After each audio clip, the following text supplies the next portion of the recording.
and welcome to another episode of Let's Talk Tobago. I'm Davia Chambers. Now, famed 19th century French Impressionist artist Edgar Degas once said, "Art is not what you see, but what others see." Today, we're here to show you the sights, color, and creativity of the One Love Arts Atelier and Emporium right here in the village of Carnbee. For the next half hour, we'll explore the Emporium while we bring you up to date on all the major stories happening in Tobago. Stay with us because we've got all the details, starting with this week's headlines.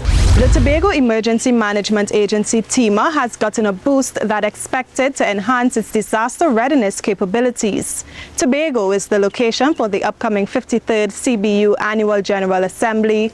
One entrepreneur is finding success by utilizing a local fruit, and later, Triathlon returns to Tobago via the above-average fitness group for the first time since the pandemic began. We have all these stories and more when Let's Talk Tobago returns. Stay with us.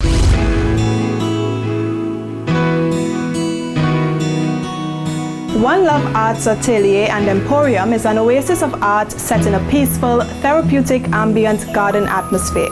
The owner's creations range from wood carving to mosaic to jewelry making. The Andrews are also actively involved in advancing the arts in Tobago. They are activists for the artist community, while they also host much-needed workshops for young people who can learn to create craft.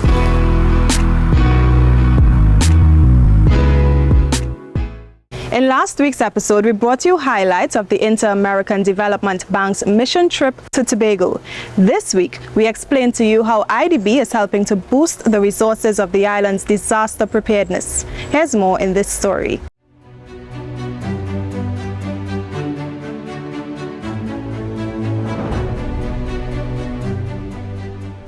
These are images of a simulated search and rescue mission conducted by the Tobago Emergency Management Agency, TEMA. TEMA now has the capability to take aerial footage of the island using this unmanned aerial vehicle or drone. This piece of equipment, along with the relevant computer hardware, software, and training, was procured via $728,000 TT loan facility from the Inter-American Development Bank IDB. Collaboration among the IDB, several central government ministries, and TEMA made this handover possible. The equipment will benefit the agency's work in responding to emergencies and mitigating disasters. The drone is intended to allow TEMA to quickly assess damage and speed up emergency assistance in the event of a disaster. It will also facilitate more effective data analytics, mapping, and forecast modeling by TEMA's planning units. Minister of Digital Transformation, Senator Hassel Bacchus, hopes that the technology won't just support post-disaster assessments. He says it can be used to map areas before emergencies and assist other sectors. This allows you to get really real-time information, data that you can then use in the planning for what you're going to do to execute. It's just one of the facets of what it does, but there's a number of other items to it. Just like with the media board, there are a number of facets to it. Please do not pigeonhole it into something that you use for just one purpose. Explore all of its possibilities and do what you can to make sure that it works. The Honorable Chief Secretary Farley Augustine agrees that the drone is multifaceted. He sees it being utilized in other areas such as land management, agriculture, infrastructure, and even tourism. This is a gift for the entire Tobago House of Assembly, to which TEMA is the agency that serves as steward or managers of this expensive equipment. This is about resilience and allowing TEMA to remain as resilient as possible. And in all our quest about making Tobago this greatest little island, that comes to naught if it is that our premier disaster response agency cannot be resilient. The THA is grateful for the drone and looks forward to future partnerships with the IDB and the central government. The addition of this piece of equipment will help TEMA preserve and improve the lives of many. I'm Amadara Mills for Let's Talk Tobago. The Community-Based Environmental Protection and Enhancement Program, or CPEP, is set to be restructured. Producer Crystal George and cameraman Isaac James sat down with the Secretary of Community Development, Youth Development and Sport, Assemblyman Terence Baines, to take an in-depth look at the new plans the division has for this program. Listen up. The Community-Based Environmental Protection and Enhancement Program, CPEP, was designed to develop, implement and manage programs that protect, enhance and beautify the environmental work areas. According to the Secretary of Community Development, Youth Development and Sport, Terence Baines, this program has merit. The program is being restructured in Tobago, and Secretary Baines says workers will benefit from this process. The program has merit because we have to look after people that are at that level in the society.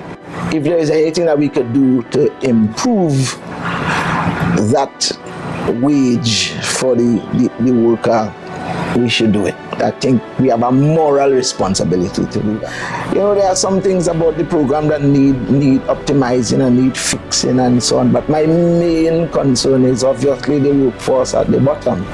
You know, because these are the people that are most vulnerable, these are the people that would not have the opportunities that others at the higher echelons will have and so on, so you have to focus on them.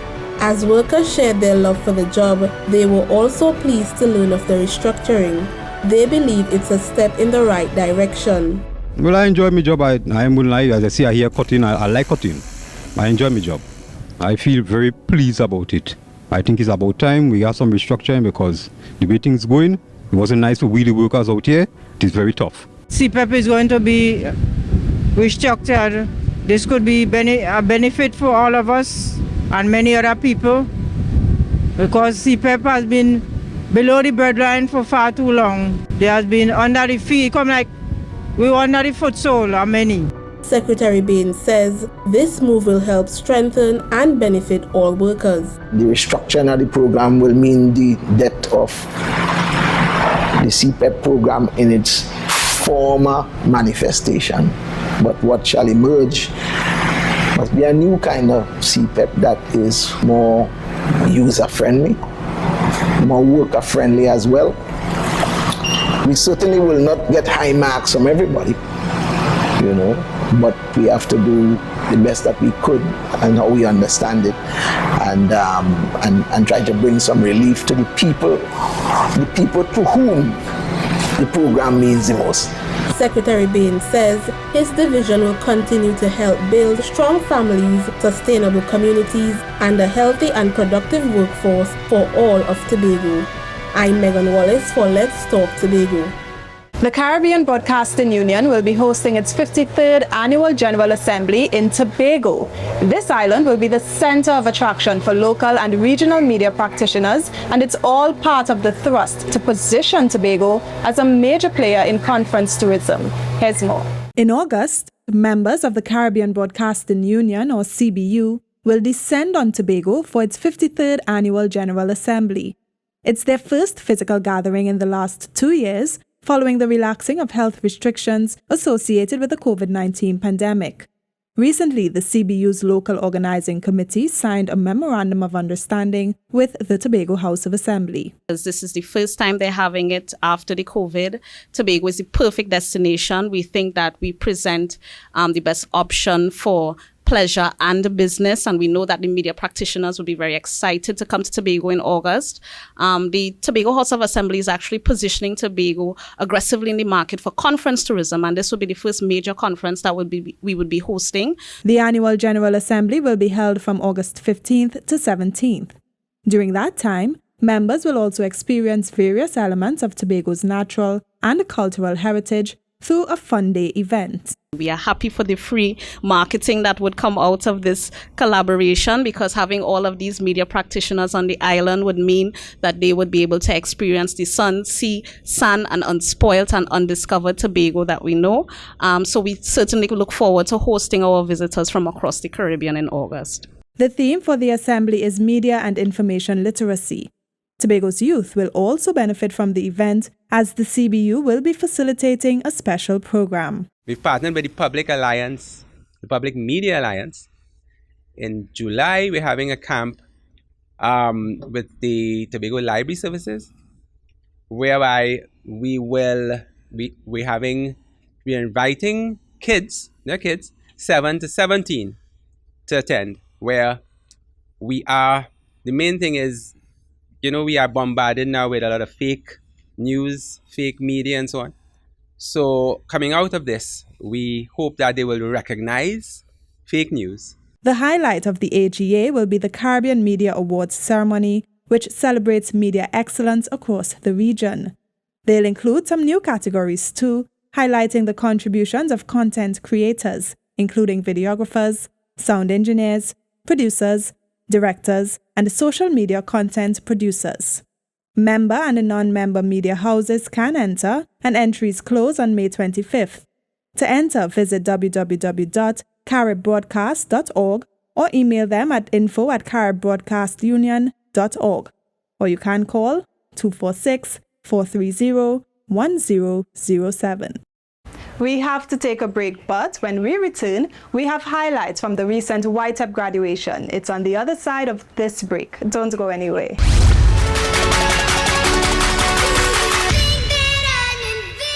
I decided to take the vaccine to first provide protection for myself and my family and the people around me, including my co-workers and everybody I come into contact with, including the public. In the course of my duties, I am heavily engaged in public discussion, public meets, and I do a lot of investigations in the public. So I decided, based on the empirical data provided and based on advice of my physician, that the vaccine is the way to go to protect us all. So, Vax Up, protection starts with us.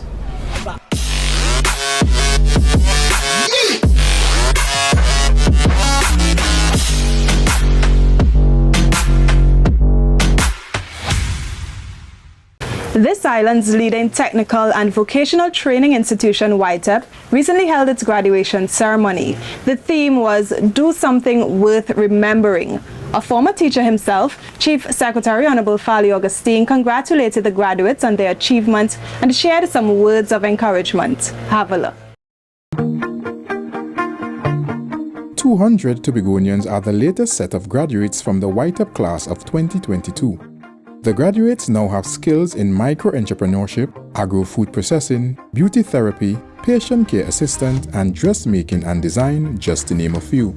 The outcome of your training falls in line with our vision, which is to transform lives to develop highly skilled individuals in support of the national development of our country.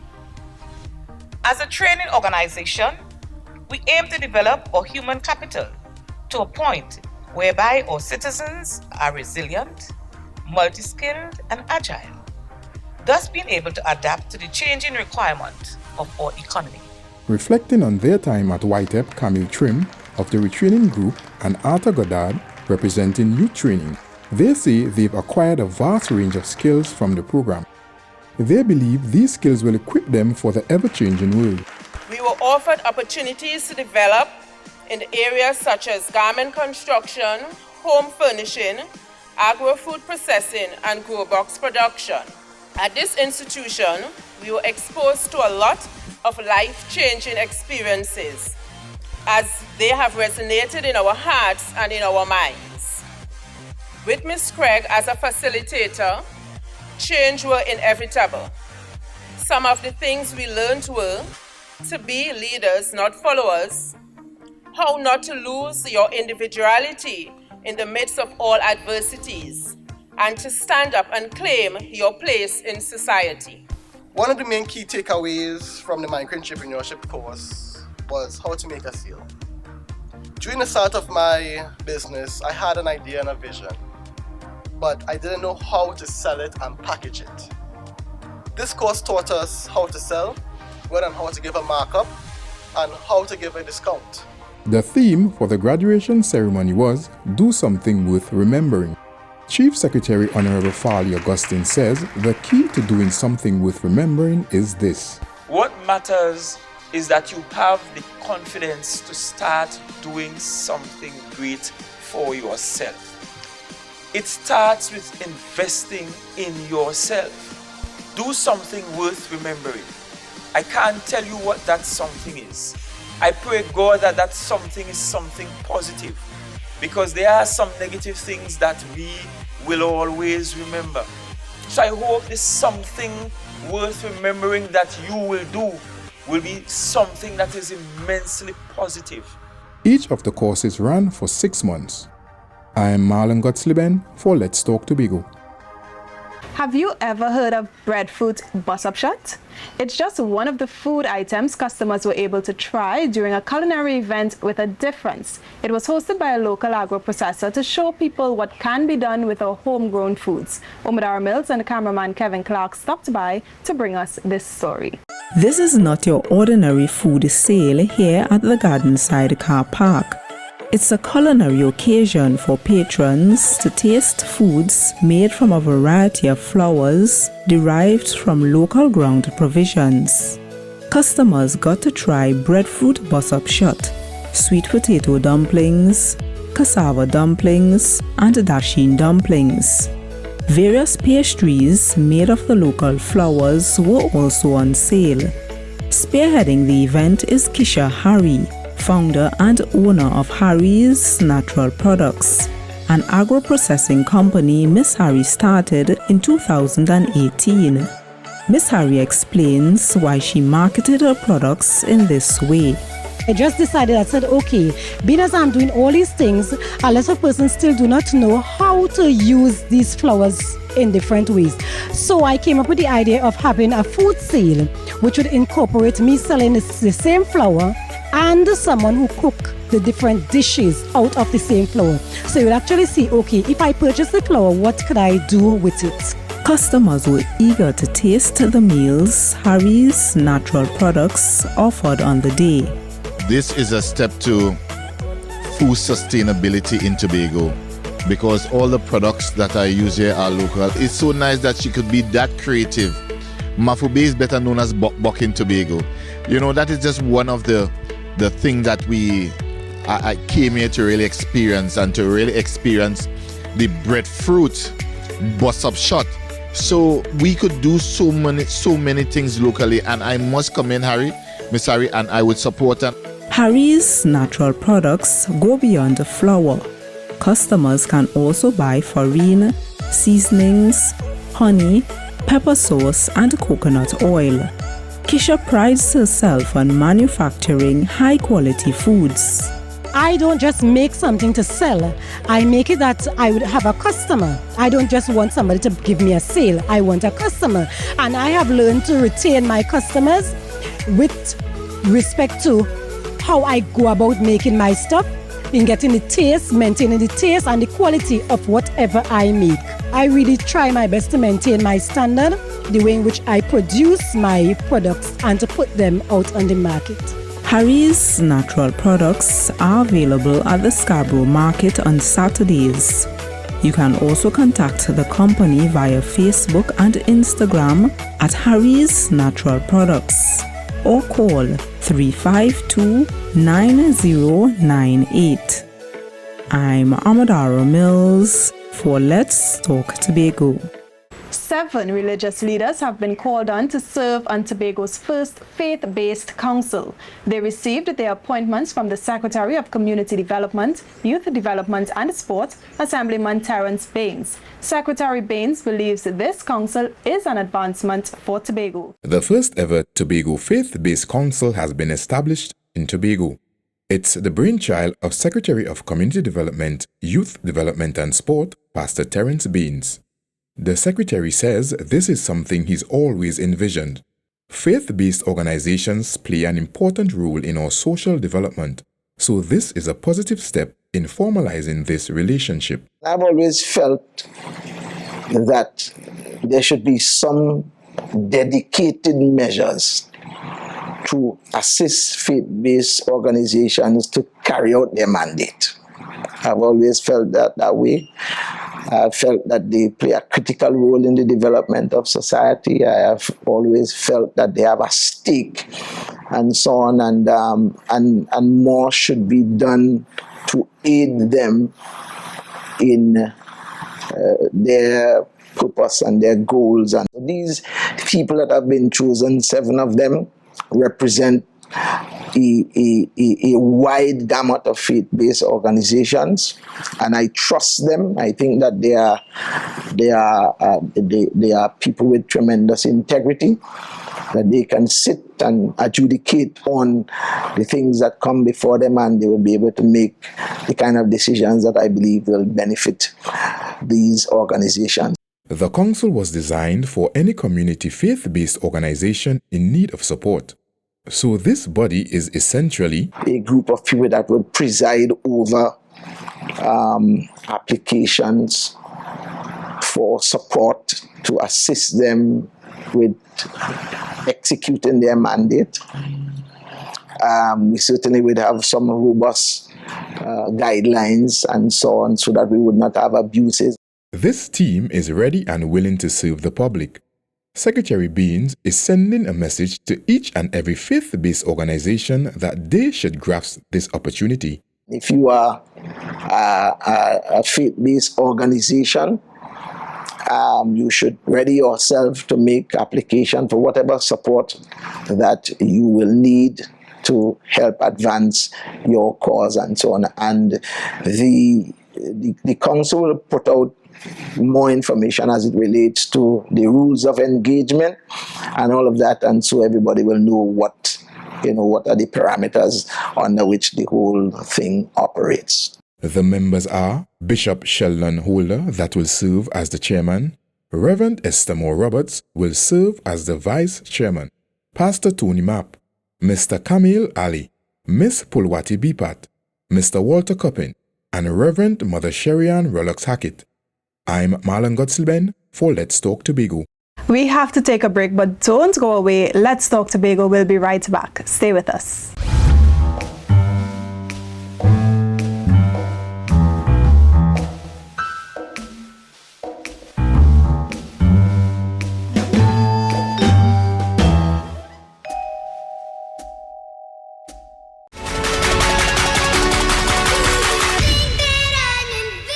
I am Anton Jordan, Building Superintendent of the Division of Infrastructure, Quarries and the Environment. I took the vaccine because I have 3 children. I don't want to be wondering what happens to them in the event that I have to be hospitalized from the coronavirus. Right now, we are heading back out to work. More likely than not, we may encounter someone on the job either has the virus or has been exposed to someone with the virus. Please, we all have to do our part. Vax up. Protection starts with us.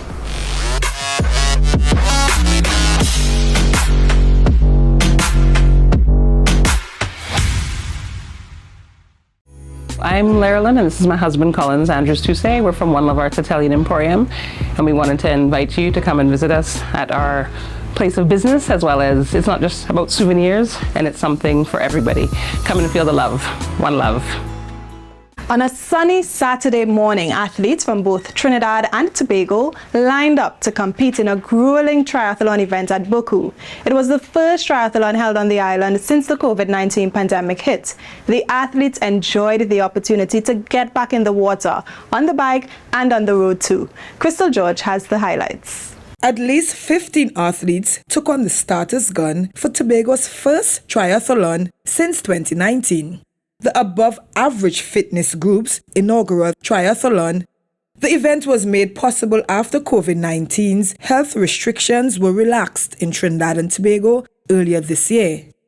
Organizer NWC Hall says it provided good competition for triathletes from both Tobago and Trinidad. Above Average Fitness partnered with the Trinidad and Tobago Triathlon Federation to ensure a successful event. It was also used as a qualifier for the upcoming Commonwealth Games carded for Birmingham, England in July. Mr. Hall sees the triathlon as timely for Tobago. I said, why not try something that is unusual? You know, we normally fight behind the cricket and the football and the track and field. You know, and Tobago has a blend of all different talents. natural talent. So we said, you know what, I and the team decided to reach out for this. So we reached out to the Triathlon Federation, Mr. Derek and Miss Karen, and you know, they were all hands on deck. And we also want to use the time for this event for the upcoming Commonwealth Games. The triathlon was a good test of endurance for the competitors. The triathlon is a swim, a 750-meter swim along the nice beach of Marianne. The ride is a 20-kilometer ride from the Buku facilities car park that I'm standing in front of, and we go straight out to the Lato Road, some meters after the Lato Road, for 4 laps. Then we do a 5K run from the car park. We go straight out to the lights, making a left onto the Chevron Road, and then we go through a road we call Running Ground, coming back into Buku for 2 laps. So three events. The winners thoroughly enjoyed the event and even shed some light on their daily routine. The race was very well put on by the event organizers, all the marshals. There was a fantastic race. The swim, the ride, the run, the locals, all the support. I would say it was just a beautiful morning. The competition was fierce. It kept me on my toes the entire race, and I'm very pleased with how the results came out. A lot of work and practice. I would say 6 days a week, sometimes double sessions, waking up at 4 o'clock in the morning, getting all training session in before work. Then you're going to work for 8 hours, and then you're back doing the same thing on the afternoon, and then you're waking up again and again and again. I must say it's fantastic. This is a fantastic effort by the above average team. The course was well manned, well marshaled, great fast course. The run was excellent. In my lead up to this, you know, we've been preparing for some hills, some sprint work on hills as well, running and riding, and I think it paid off. The first above average triathlon certainly won't be the last. However, Mr. Hall is keen to develop the sport on the island. Coming out of this, what I would like, or the team and I would like, is so in Trinidad, the Triathlon Federation would run a school series where they already reach out to 44 schools and engaging with 300 young athletes. Triathlon is something where, you know, athletes get better with age, but you can start from the age of 6. So if you get our school series running also here in Tobago to somewhat expand it, so not only being in Trinidad. The races started and finished at Buku Integrated Facility. I'm Crystal George for Let's Talk Tobago. We've come to the end of yet another edition of Let's Talk Tobago, and as always, we thank you for watching. Please email us with your comments or queries about the program, and be sure to visit our website, like our Office of the Chief Secretary Facebook page. You can also follow us on Instagram and Twitter, and subscribe to our YouTube channel. For more information on One Love Arts Atelier and Emporium, you can contact 794-5818 or 721-6178. You can also email them at dr.of.art@gmail.com. From our house to yours, I'm Davia Chambers, along with the Department of Information, Office of the Chief Secretary, Tobago House of Assembly, wishing you a safe and enjoyable week. We leave you with a montage of One Love Arts Atelier and Emporium.